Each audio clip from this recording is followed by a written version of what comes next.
It is 9th of August, a day many Kenyans have been waiting for as they get to elect their fifth president.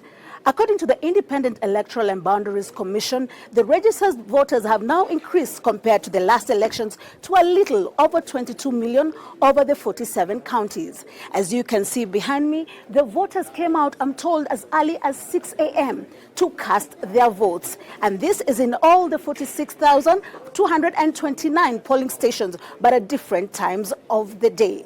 Kenyans are hoping to elect their president from the four presidential candidates, with the top two runners being the former Prime Minister, that is Raila Odinga, and the Deputy President, William Ruto. I'm currently at Old Kibera Primary School in Nairobi, where presidential hopeful Raila Odinga has just casted his vote amid wild cheers from his supporters. This is Odinga's fifth stab at the presidency under the Azimio la Umoja coalition of 26 parties. Raila Odinga, a veteran opposition leader running for the presidency under the Azimio la Umoja One Kenya coalition, cast his ballot at Old Kibera Primary School in the Kibera slums, the largest informal settlement in Nairobi, the Kenyan capital.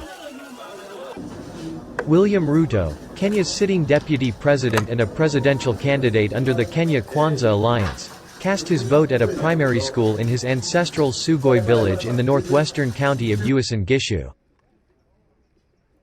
I'm excited about today, and I hope the day will be peaceful. Hope that the incoming government will, fulfill their promises, all the candidates and their manifestos.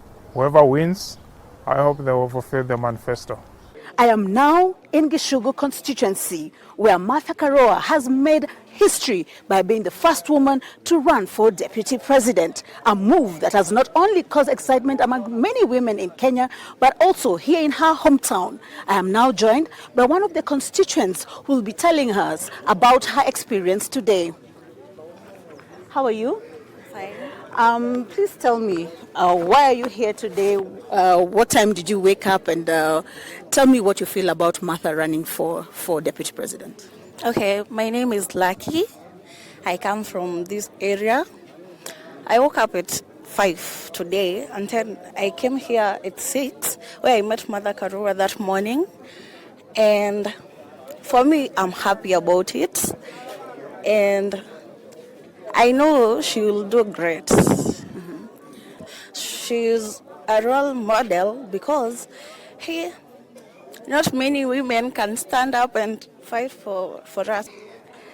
Popularly known as the Iron Lady, it is not Martha's first attempt at the top office in this country. In 2013, she attempted to run for president, where she lost, but clearly did not give up. Having served in different capacities in the government for many years and also been an advocate of the High Court, many believe that Martha's hard stance against corruption will impact this country in a positive way. A good majority of Kenyans exercise their voting rights, with many going through great strides to cast their vote. In